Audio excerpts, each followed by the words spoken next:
Dust Hollow sat where the land gave up trying to be kind. The wind scraped the ground bare, dragging sand through the streets like it had a grudge. Fence posts leaned, roofs groaned. People learned early not to expect mercy from the land or from one another. At the far edge of town, where the last wooden buildings surrendered to open desert, stood the blacksmith's forge. That was where Lucas Hayes lived. He was the only blacksmith Dust Hollow had, and everyone knew it. If a horse threw a shoe, if a plow cracked, if a rifle jammed or a hinge snapped, people ended up at his door whether they liked him or not. Need had a way of overriding opinion. Lucas worked with his back to the desert and his face to the fire.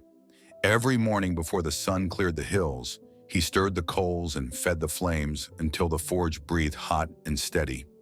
Iron glowed, sparks jumped. The hammer rang out, slow, deliberate blows that carried farther than words ever could. Men came and went all day long. They brought horses, tools, weapons, broken things that needed fixing. They stood in the heat, watched Lucas work, paid what was owed, and left. Conversations were short. Eyes rarely met his for long. Need this by sundown. How much? That'll do. No one lingered. No one asked how he was. No one stayed to share a drink or a story. Lucas was used to it. He had learned long ago the difference between being necessary and being wanted. Dust Hollow needed his hands, not his presence. They trusted his hammer more than his name. He had no wife waiting at home, no children racing through the yard, no framed photograph nailed to the wall. Whatever past he had brought with him when he rode into Dust Hollow years ago had stayed buried under dust and distance. The town never asked, he never offered. At night, when the forge cooled and the wind settled into a restless hush, Lucas sat alone on the steps of his workshop. The fire dimmed to embers.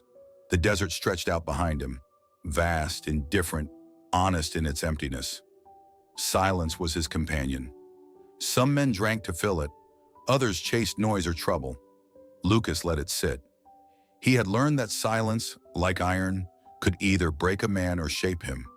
It depended on how long he was willing to hold it. His life followed a rhythm as steady as the hammer blows. Work, eat, sleep, repeat. And for a long time, that seemed like all there would ever be. Until one evening, as the sun sagged low and painted the sand in tired shades of copper, Lucas noticed something different beyond the edge of his property. A shape where there hadn't been one before. Down near the dry creek bed behind the forge. Nothing more than a cracked ribbon of earth most seasons. Someone had stopped.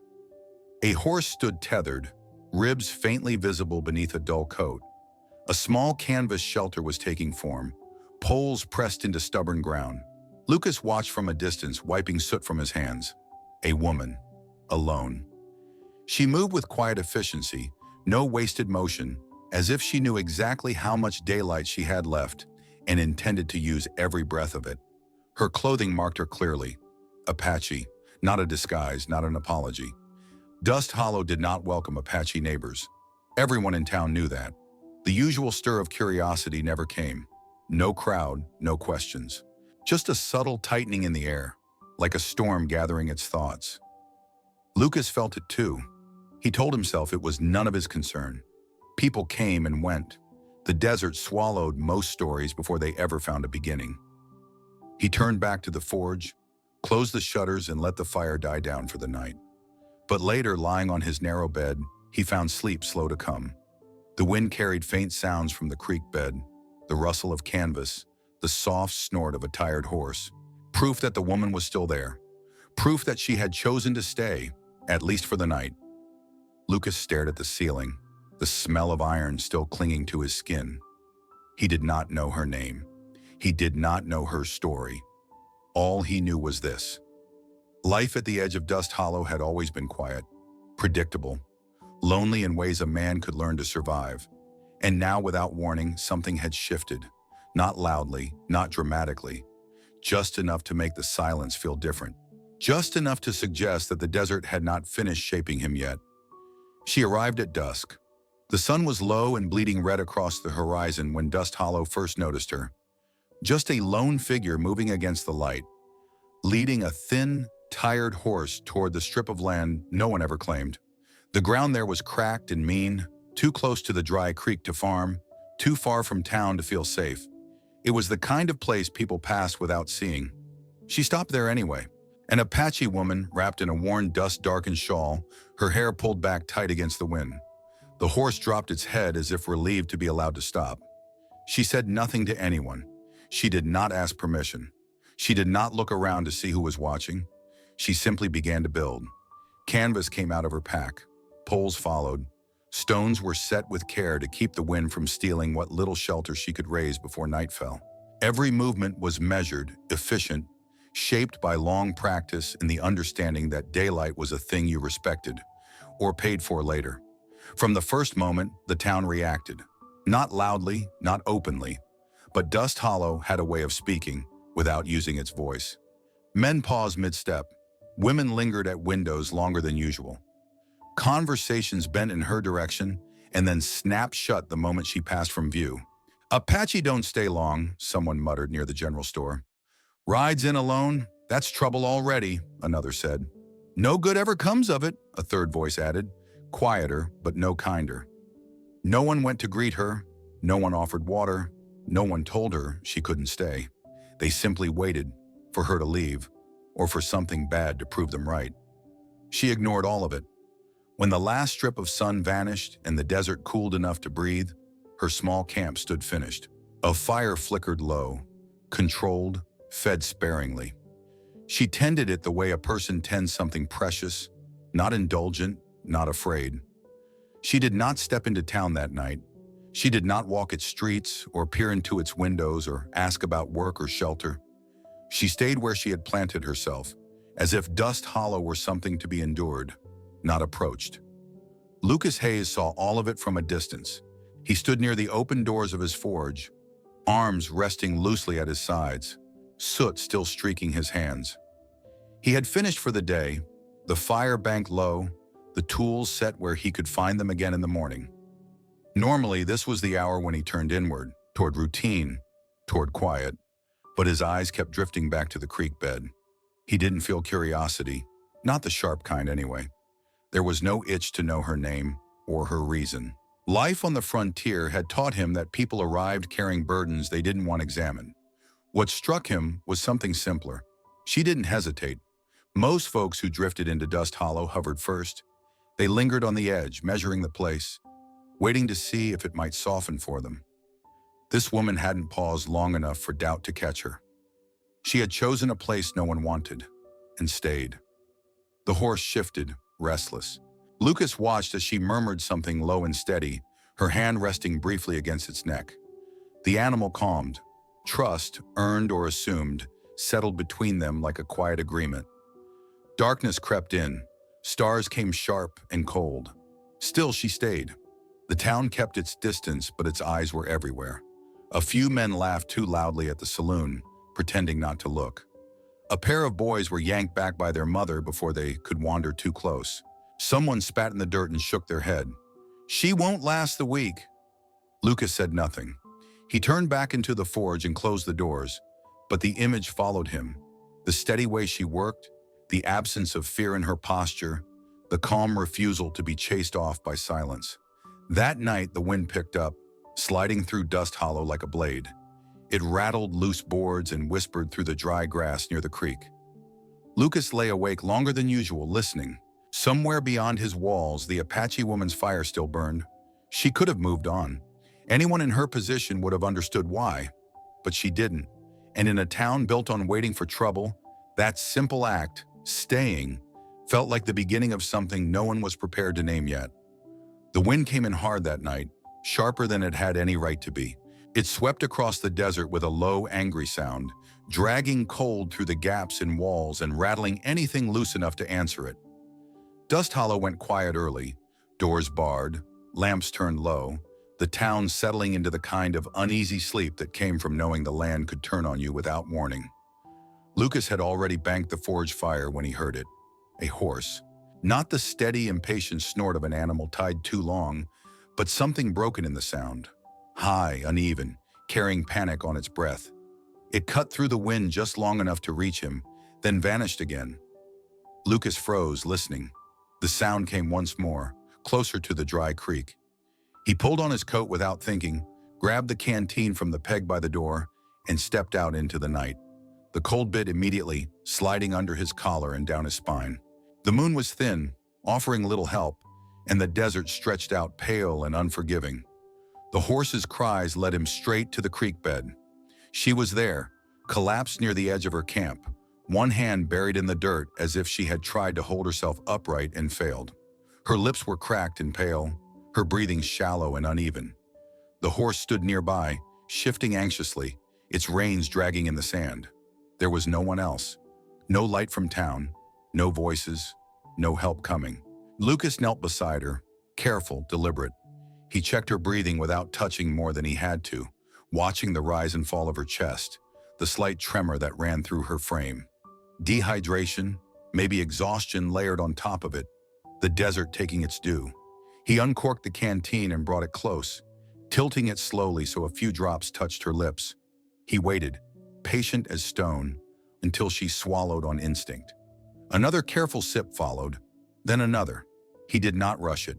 The desert punished impatience. When the worst of the shaking eased, he stood and retrieved the blanket he had brought, laying it gently over her shoulders and tucking the edges against the wind. The fire in her camp had burned low, but he fed it just enough to keep warmth alive without wasting fuel. He stopped there. Lucas did not enter the tent. He settled on the ground just outside, back against a rock, where he could see her silhouette through the canvas and hear her breathing if it faltered. The wind tugged at his coat, carried sand into his hair and beard, but he stayed where he was. There were no questions asked, no explanations offered, no words spoken that the night did not need. Hours passed. The wind softened, then rose again. The stars shifted overhead. At one point, the horse lowered its head and stood still, reassured by the quiet presence near its owner. Lucas kept his eyes open, listening for any change in her breathing, any sign the desert might try to finish what it had started. She stirred once, a faint movement, a sound too soft to be called a word. Lucas leaned closer to the tent's opening, but did not cross the line. When her breathing steadied again, he leaned back, hands resting loosely on his knees. This was not heroism. He did not think of it that way. It was simply what the moment required. Toward morning, the cold deepened before easing, the sky shifting from black to a washed-out gray. The wind finally lost interest and moved on, leaving the land quiet and raw in its wake. Lucas rose stiffly as dawn approached. He checked the fire one last time, made sure the blanket was still secure, then stepped back, giving her space. She was alive, breathing, resting. That was enough. He returned to his forge as the first light crept over Dust Hollow, unseen and unremarked. Just another man starting his day early. The town woke slowly, unaware of what had nearly been lost beyond its edge. No one knew what had happened in the night. No one would ask, but the desert remembered, and so did Lucas Hayes. And in time, the consequences of that unseen night would reach farther into Dust Hollow than any rumor ever could. Morning arrived thin and pale, the kind of dawn that made Dust Hollow look older than it was. The light crept across the hard-packed ground, catching on fence posts and rooftops before finally reaching the dry creek bed behind the forge. That was when they saw him. Lucas Hayes stepped away from the Apache woman's camp as the sun lifted itself over the hills, his coat dusted with sand, his movements stiff from a night spent awake. He did not hurry. He did not look back. He simply walked toward his forge, the same way he always did, as if nothing had happened. It was enough. By the time he reached the edge of town, eyes were already on him. A woman paused while drawing water, her hand frozen on the pump handle. Two men outside the saloon stopped mid-conversation. Somewhere behind a window, a curtain shifted and fell back into place. No one called out. No one asked where he had been. No one wanted to hear an answer. Dust Hollow did not trade in facts. It traded in conclusions. By the time Lucas lit the forge and coaxed the fire back to life, the story had already taken shape without him. A shape built from glances, from silence, from the old fears people kept tucked away and ready. The morning passed slowly. Normally, the sound of hoofbeats would start early, the first customer leading a horse that needed a shoe reset or a nail replaced. On this morning, the road stayed empty. The forge fire burned hot, iron lay waiting on the anvil, and no one came. Lucas worked anyway. He always did. He sharpened tools that did not need sharpening. He cleaned and rearranged things that had been in the same place for years. The forge crackled, steady and patient, but the space around it felt hollow. Near midday, a man finally arrived. He was a rancher from the west end of the valley, someone Lucas had done work for more times than he could count. The man stood just inside the threshold, hat in hand, eyes fixed anywhere but Lucas's face. "I'll be taking my business elsewhere," the rancher said after a moment, his voice clipped and tight. "Nothing personal." Lucas wiped his hands on a rag and waited. The man shifted his weight, uncomfortable with the silence. "We don't want trouble," he added, "and we don't want to be tied to someone who gets mixed up with Apache." The words hung between them, blunt and unpolished. Lucas nodded once. He did not argue. He did not ask what trouble looked like or why kindness counted as getting mixed up. The rancher left quickly, as if staying any longer might stain him. By afternoon, it was clear that one man's choice would not be the last. Horses that would have been brought to Lucas were led past his forge and toward the next town over. Tools waited to be repaired by hands less skilled but more acceptable. The forge fire began to feel less like a livelihood and more like a stubborn refusal to disappear. Beyond the edge of town, the Apache woman understood long before anyone told her. She watched from her camp as people crossed the road to avoid passing too close. She saw the way eyes slid away when they landed on her. She did not need to hear the words to know what they meant. By late afternoon, she began to pack. Her movements were calm, deliberate, stripped of urgency. The canvas came down. The stones were set aside. What little she owned was gathered without ceremony. There was no anger in her posture, no visible hurt. Only a quiet recognition of how things worked in places like Dust Hollow. She did not go to the forge. She did not ask Lucas for explanation or defense. She prepared to leave the way she had arrived, alone without asking permission. Lucas noticed when the wind carried the sound of canvas shifting. He stepped outside and saw her folding her shelter, the horse already saddled. The sight landed heavy in his chest, though he could not have said why. He had known this was coming. He had lived long enough to understand patterns like this one. As the sun dipped again and shadows stretched across the yard, Lucas stood alone inside his forge. The fire had burned lower than usual, its heat fading despite the fuel he fed it. He stared into the coals, watching them dim from white to red, from red to a dull, stubborn glow. For the first time since he had come to Dust Hollow, a question pressed itself forward, uninvited and sharp. Was it worth it? Was a quiet act of decency worth the cost in a place that measured a man by who he refused to help? Was standing watch through a cold night worth the empty road, the closed doors, the ease with which a town could decide you no longer belonged? The forge answered only with the soft hiss of dying embers.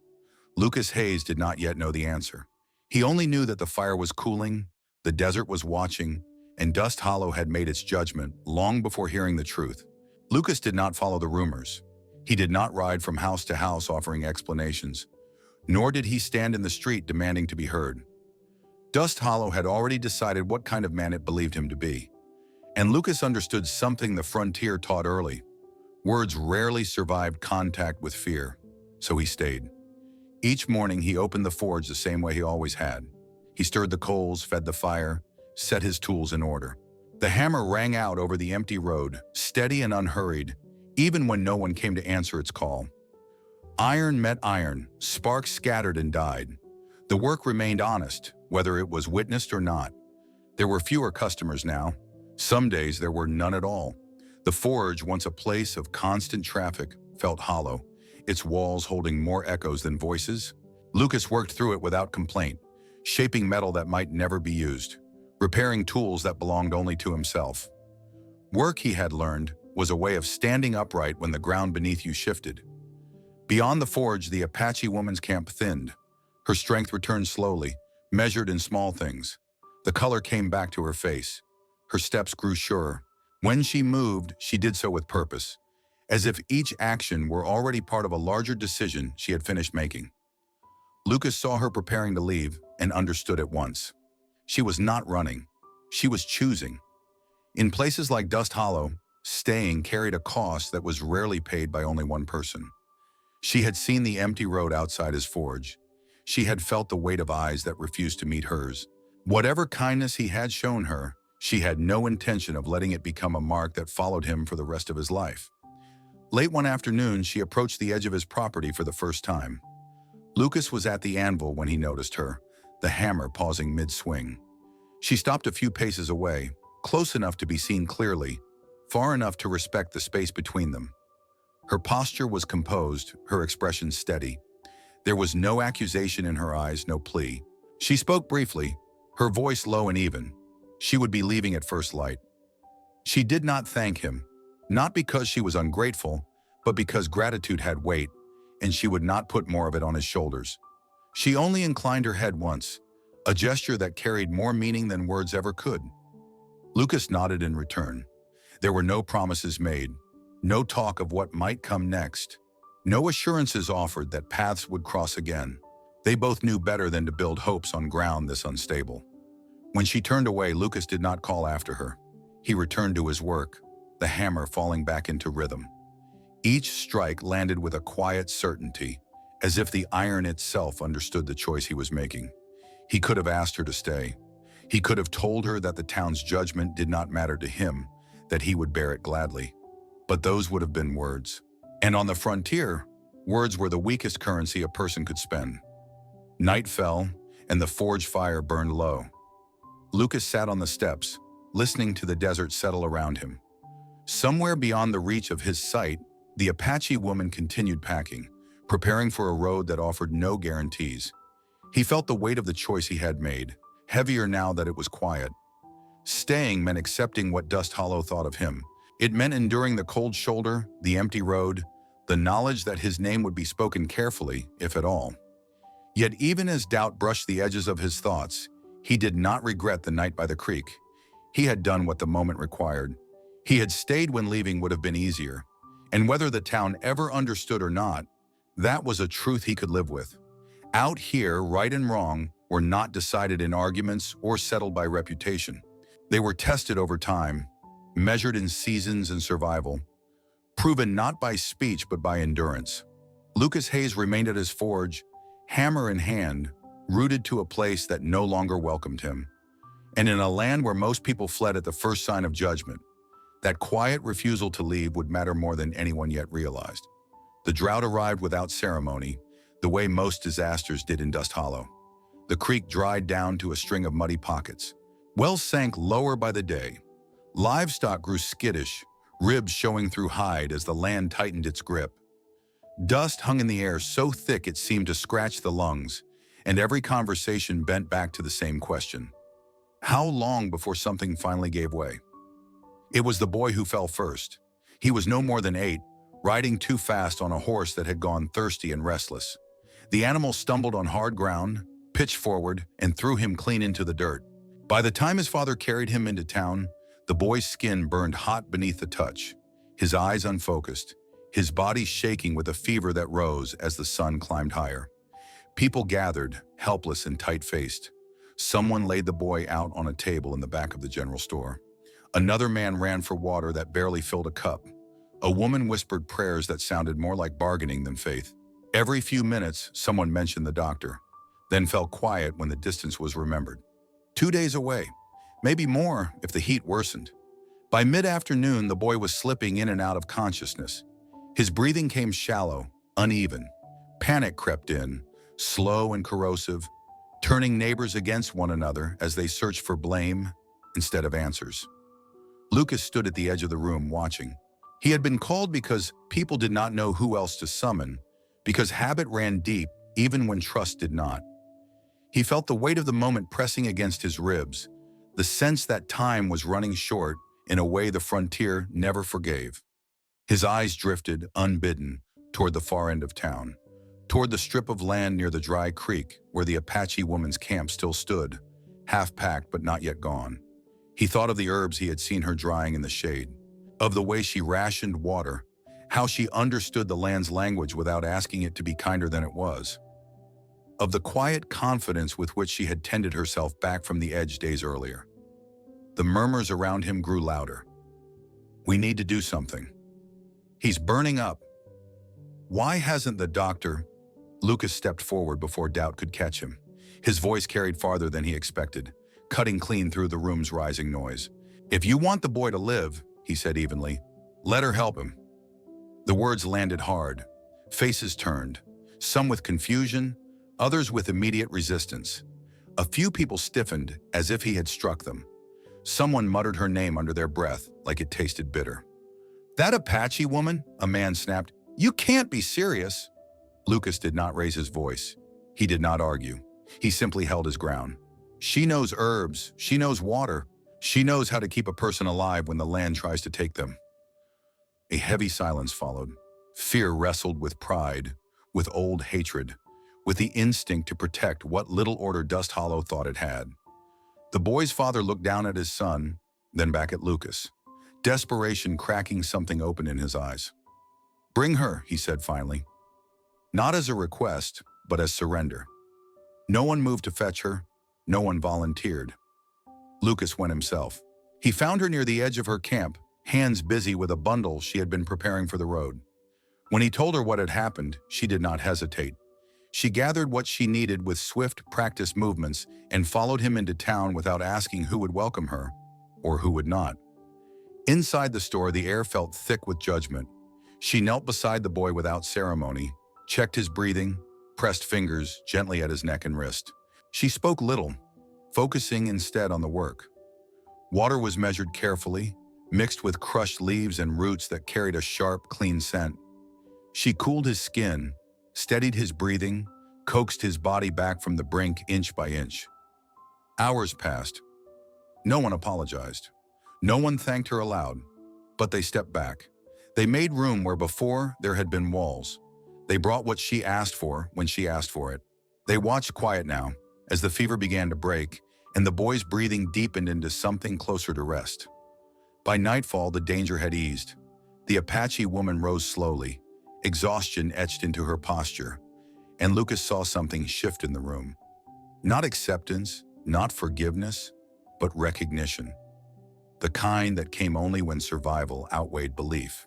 She gathered her things and left as quietly as she had arrived, leaving behind a boy who would live in a town that did not yet know what to do with the truth standing in front of it. Lucas remained where he was, meeting no one's eyes. The drought still gripped the land. The old fears still lingered, but something essential had cracked open that day, something Dust Hollow could not put back together. And whether the town liked it or not, it had been forced to step aside and let the truth breathe. The boy lived. By morning, the fever had loosened its grip, leaving him pale and exhausted but breathing steady, his eyes finally able to focus on the faces around him. His mother sat beside the bed in silence, one hand resting on his chest as if afraid the truth might slip away if she let go. Word traveled through Dust Hollow quickly, but it did not arrive with cheers or celebration. It arrived quietly. The town did not gather to praise anyone. There were no speeches, no sudden conversions, no public reckoning with the things that had been said and believed only days before. Dust Hollow was not the kind of place that admitted its wrongs out loud. It had always preferred to move forward without turning around to look too closely at its footprints. Instead, the changes came the way they always did on the frontier, subtle, practical, almost reluctant. The first horse arrived at Lucas's forge 3 mornings later. It belonged to a man who had crossed the street to avoid him the week before. The rancher did not offer an apology, nor did he attempt to explain himself. He led the animal to the familiar post, tied the reins, and waited with his hat held low in his hands. When Lucas finished fitting the shoe and stepped back, the man paid what was owed and nodded once, a stiff gesture that carried more weight than words ever could. After that, the road grew busier, not all at once, and not with enthusiasm, but steadily. Hooves returned. Broken tools found their way back into Lucas's hands. The forge filled again with the sounds it had always known. Iron ringing against iron. Bellows breathing life into coals. The work asserting itself whether or not anyone spoke about why. Lucas accepted it without comment. He did not mistake necessity for absolution. He knew better than to expect Dust Hollow to suddenly grow kinder or wiser. But the return of work was a sign, and on the frontier, signs mattered more than confessions. Beyond the forge, something else shifted. Children began to wander toward the creek bed again. their curiosity stronger than the warnings they had been given. At first, they lingered at a distance, throwing stones, watching the Apache woman from behind scrub and broken fence posts. She paid them no mind, continuing her work with the same calm focus she gave everything else. Eventually, one boy crept closer, then another. They watched as she tended her fire, sorted herbs, worked with the careful patience of someone who understood that survival depended on attention. She did not shoo them away. She did not beckon them closer either. She allowed them to exist in her space without challenge. That, too, was a kind of invitation. No one chased the children off. No angry voices followed. Mothers watched from a distance, tense but quiet, weighing fear against what they had already witnessed. The line that had once been drawn so sharply began to blur, not erased, but softened by reality. The Apache woman remained where she was. She did not reclaim her tent in the heart of town. She did not ask for land or recognition. She stayed at the edge, close to the creek, close to the forge, a presence neither hidden nor confrontational. Dust Hollow did not welcome her, but it no longer pushed her away. Lucas saw all of it. He stood at his anvil, muscles aching in the familiar way, and felt something settle inside him that had been restless for longer than he could remember. The town's silence did not bother him. In some ways, it felt cleaner than words ever could have. He understood now that honor did not arrive with applause or approval. It was not handed down by a crowd or granted by reputation.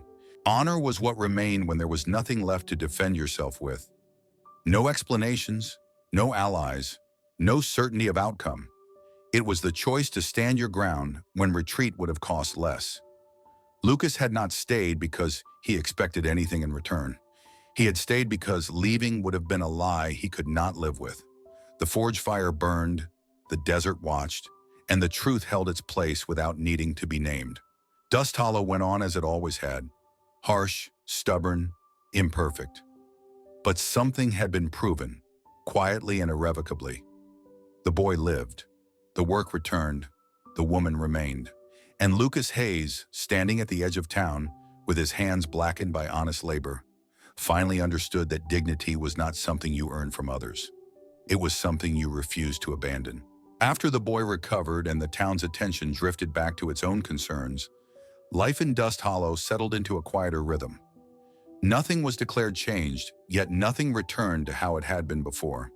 The desert did not mark its turning points with ceremony, and neither did the people who lived in it. Lucas and the Apache woman remained. They did not announce the decision. There was no moment of agreement, no exchange of promises or reassurances. Staying simply became the thing neither of them stopped doing. Their days began to overlap in small, practical ways. Lucas would bring food in the evenings: salt pork, hard bread, beans cooked down until they softened into something warm and sustaining. She shared what she had gathered or dried, adding herbs that deepened the flavor and stretched the meal farther than it should have gone. They ate sitting on overturned crates or smooth stones, the fire between them low and steady, conversation sparse but unstrained. Silence no longer felt like distance. When the wind tore at the canvas of her shelter one afternoon, Lucas noticed the strain in the lines and said nothing until he returned with tools. Together they reinforced the poles, tightened the ropes, anchored the edges with heavier stones. He worked the way he always did, focused and precise. She anticipated his movements without needing instruction, handing him what he needed before he asked. It was an easy cooperation, born not of familiarity, but of mutual respect. Some days the wind howled hard enough to flatten sound itself. On those days they stayed close to their work, keeping fires alive, conserving water, waiting for the desert to exhaust its anger. Dust Hollow huddled in on itself during those storms, and so did they, each occupied but aware of the other's presence nearby. There were no sudden gestures between them. Lucas did not reach for her hand. She did not lean into him when the nights grew cold. Whatever grew between them took shape slowly, unforced, rooted in shared endurance rather than longing. They spoke when there was something worth saying and allowed silence when there was not. That restraint carried its own kind of intimacy. Occasionally, Lucas would catch the town watching again, though differently now. People no longer crossed the street to avoid her camp, but they did not approach with openness either. Children wandered closer, sitting at the edge of the creek bed while she worked. Lucas noticed how she answered their questions when they asked them, never lecturing, never pushing, allowing curiosity to lead and settle on its own terms. He admired that about her. The forge returned to something like its former life, though Lucas understood the distinction. People came because they needed him, not because they trusted him. That was enough for now. He worked, ate, slept, and returned again the next day. His life expanding not in grand ways but in steady, reliable increments. In the evenings, when the light faded and the heat finally loosened its grip, Lucas sometimes found himself sitting beside her fire instead of alone on his forge steps. They would share the quiet, watching the sky darken, listening to the land breathe. She spoke occasionally of the terrain beyond Dust Hollow, of places where water still moved freely, and the earth had not been pushed so hard it cracked. Lucas listened without interrupting, storing the information not as plans but as understanding. He shared little of his past, not because he guarded it fiercely, but because it no longer felt necessary to explain himself. She seemed to understand that too. They were two people who had learned in different ways how costly explanations could be. What bound them was not romance, not yet, and perhaps not ever in the way stories preferred to tell it. It was the simple decision to remain present, to keep showing up in the same place day after day, even when doing so offered no immediate reward. Staying was an act of patience. Staying meant accepting the land and the people for what they were, without demanding they become something easier to live with. It meant enduring long stretches of quiet and uncertainty without mistaking either for failure. As the days passed, Lucas felt something inside him ease. The sharp edge of isolation dulled, replaced by a steadier sense of belonging that did not depend on approval. He was no longer just the blacksmith at the edge of town. He was a man who had chosen where he stood and found someone else willing to stand there too. The desert did not soften, but it allowed them space. And in Dust Hollow, where so many people fled at the first sign of hardship, two figures remained at the margin, working, eating, weathering the wind together, proving without naming it that staying could be its own kind of strength. Winter came early that year, without waiting for permission. The first hard freeze settled over Dust Hollow before most people were ready for it. Nights turned brittle, breath hanging pale in the air long after sunrise. Water barrels skimmed with ice by dawn, and the wind sharpened, no longer content to pass through the valley quietly. It cut and lingered, testing every roof, every hinge, every living thing that had chosen not to leave. The town leaned heavily on Lucas then, cold cracked iron as surely as it cracked skin. Wagon axles split, horseshoes loosened and snapped under frozen ground. Rifles jammed, hinges failed, plows warped and bent. One by one, people found their way back to the forge, bringing broken things and worry in equal measure. Lucas worked from before first light until long after dark. The forge burned hot against the cold, a stubborn pocket of heat that pushed back the season with hammer and will. He no longer stood alone at the edge of town. Men waited their turn, stamping their feet, speaking in low voices while sparks leapt and metal sang. No one called him invisible now. They did not speak of the past. They did not apologize. But they trusted his hands, and in Dust Hollow, trust was never offered lightly. Beyond the forge, the Apache woman endured winter with the same quiet resolve she had shown since her arrival. The creek bed lay frozen and empty, yet she found what was needed to survive. She shared what she knew: how to stretch water, how to insulate against the cold, how to read the land even when it seemed lifeless. People listened more than they spoke. Her name was no longer passed in whispers. It was said plainly when it needed to be said, without venom or fear attached to it. Children greeted her openly now, carrying small tasks or questions that she answered patiently. Adults watched, still guarded, but no longer hostile. The distance remained, but it was a measured one, shaped by caution rather than rejection. Lucas noticed the change most clearly on the coldest nights.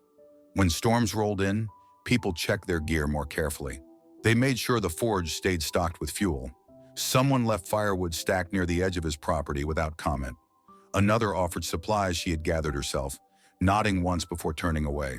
Small gestures, unspoken acknowledgments. Winter did not erase prejudice. It did not turn Dust Hollow into a kinder place, but it stripped things down to what mattered. Survival had a way of simplifying choices. Lucas and the Apache woman weathered the season side by side, not clinging to one another, but moving in quiet coordination. When the forge fire burned late, she brought food and stayed nearby, tending her own work until the hours blurred. When the wind howled too fiercely to ignore, Lucas reinforced her shelter without ceremony, tightening supports, replacing worn lines, making sure it held. They spoke little of the future. The frontier had taught them both the danger of promises made too early, too loudly. What they shared was not hope dressed up in words, but something sturdier, an understanding forged by endurance. They could not change what the town had been. They could not undo the fear that lived deep in its bones. But they had survived its worst judgments, and now they survived the winter together. That was enough. On one particularly bitter night, as snow crept across the ground in thin, stubborn lines, Lucas stood outside the forge and watched the lights of Dust Hollow flicker against the dark. The town looked smaller in winter, drawn inward, reliant on what it had managed to keep alive. He thought of how close he had come to being cast aside, how easily he might have left, how simple it would have been to ride away and let the desert swallow the place whole. Instead, he had stayed. She had stayed. And somehow, that choice had altered the balance just enough to matter. Survival, he realized, was its own declaration. It did not require witnesses or vows. It did not need to be named or defended. In a land that punished weakness and rewarded flight, choosing to endure together was the strongest bond a person could claim. Winter held Dust Hollow in its grip, but within that grip, something steadier had taken root. Lucas Hayes was no longer the man at the margins. The Apache woman was no longer the presence people feared to name. They remained, scarred, unyielding, imperfect. And in the unforgiving heart of the frontier, that shared survival became a promise stronger than words could ever have carried. Spring came quietly, the way it always did in places that had learned not to celebrate too early. The ground softened first, almost imperceptibly. Then the creek stirred, a thin line of movement where there had been nothing but cracked earth and memory. Water returned in cautious pulses, unsure of its welcome, threading its way through Dust Hollow as if testing whether the land had learned anything from the winter it had endured. The town looked much the same. Buildings were still weather-beaten, fences leaned the way they always had. People carried old habits with them, along with old suspicions and mistakes that had not been neatly resolved by the passing of a season. Dust Hollow had survived winter, but survival did not make it gentle. What it did was leave things standing. At the edge of town, Lucas Hayes' forge continued to burn. The fire no longer felt defiant. It felt settled, purposeful. Each morning, Lucas fed it with the same care he always had, his movements unhurried, his hands steady. The hammer rang out across the open ground, not as a challenge to the world, but as a statement of presence. He belonged there now in a way that did not require explanation. Nearby, the Apache woman's shelter had changed. What had once been a temporary tent shaped by necessity had slowly taken on the weight of permanence. Reinforced beams replaced makeshift poles. Canvas gave way to wood and scavenged boards, pieced together with patience rather than ambition. It was not grand. It was not meant to be. But it held against wind and rain, and it offered warmth when night settled in. A house in the frontier sense of the word. They built it without ceremony. Lucas shaped hinges and nails at the forge, setting them aside until the moment came to use them. She measured, fitted, adjusted, understanding balance and shelter in ways the land itself had taught her. They worked side by side when work required two sets of hands and separately when it did not. Conversation flowed easily when there was something to say, and faded when there was not. No one mistook what they were doing for a declaration. Dust Hollow watched, the way it always did, from a careful distance. Some people nodded when passing now. Others still looked away. The town had not transformed. It had merely learned to live with what remained. Lucas understood that well enough. Acceptance, he had learned, was unreliable currency. It could be withdrawn without notice, reshaped by fear or convenience. What endured was different. What endured was built slowly, reinforced through seasons and shared labor. He and the Apache woman did not speak of the past often. They did not revisit the night by the creek or the winter that followed. Those moments had already done their work. They lived instead in the present, in the steady accumulation of days that asked only to be met honestly. Some evenings they sat together near the forge, watching the light fade across the valley. Other nights they worked late, tending fires, repairing what had broken, preparing for what would inevitably break again. There were no vows exchanged, no promises set in stone. None were needed. The frontier did not reward grand declarations. It respected consistency. It honored those who remained when leaving would have been simpler, safer, and easier to justify. Lucas Hayes had once believed his life would pass unnoticed, defined by labor and silence alone. Now he understood that invisibility was not the same as insignificance. He had chosen where he stood, and he had stood there long enough for something real to take root. The Apache woman had arrived with nothing but endurance and left behind the option of departure. In doing so, she had claimed a place not by force or permission, but by presence. Together they remained at the edge of Dust Hollow, not celebrated, not forgiven, but standing. The forge burned, the house held, the creek ran again, the town continued to be imperfect, people continued to be flawed. But life moved forward, shaped by hands willing to build rather than flee. In the end, the story did not close with a wedding or a promise spoken aloud. It closed with something quieter and far more lasting, a truth the land itself seemed to recognize. Happiness was not being welcomed. It was not being approved of. Happiness was having someone who stayed, even when no one asked them to. And in the unforgiving stillness of the Old West, that choice was the strongest ending any story could offer.